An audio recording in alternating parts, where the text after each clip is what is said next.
Hello, calculus fans! There are other physical interpretations of line integrals, but they all depend on having a physical interpretation of the function f. Let's suppose that rho of xy represents the linear mass density at a point xy of a thin wire shaped in some curve C.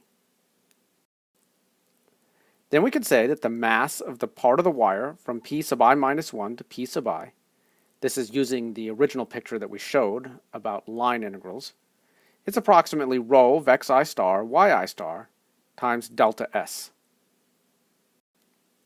The total mass of the wire is approximately the sum of all these. Then we divide C into more and more subarcs, then we get the mass of the wire as the limiting value of these approximations.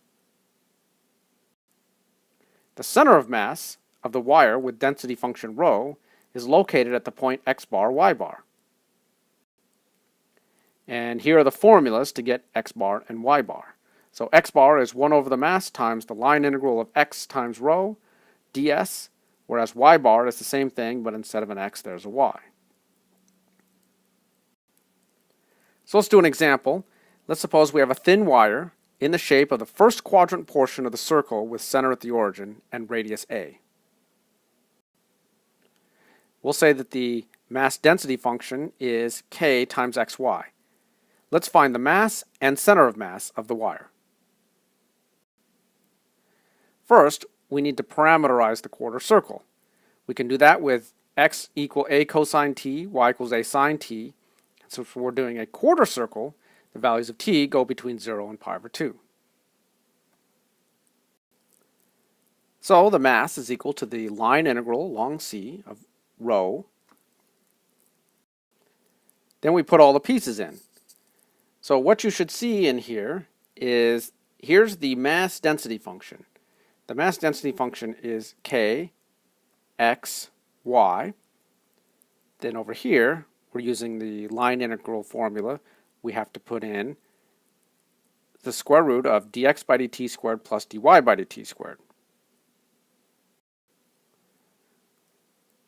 Notice that this piece in here works out to a, so we can pull out all the constants. It'll be ka cubed.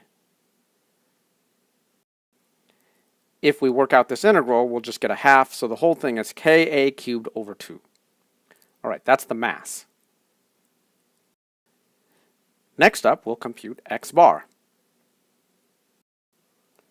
So x bar is 1 over the mass times the line integral of x times rho ds. Very similar to the one that we had before. Now we have to put a 1 over mass out in front. Remember, the mass was ka cubed over 2, so 1 over mass is 2 over ka cubed.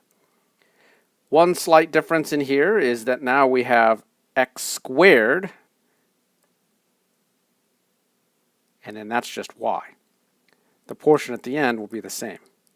Why do we have an x squared? Well, we have an extra x in here now, so that's why we get this guy. Pull out all the constants, then we get this integral, which is actually fairly simple to evaluate. That integral will be 1/3. You should work it out for yourself. And so we end up with 2a over 3 as our final answer.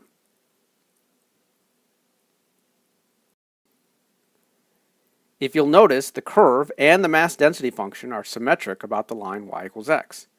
That tells us that x bar has to equal y bar. Now, maybe you don't trust this. That's okay. Go ahead and compute y bar.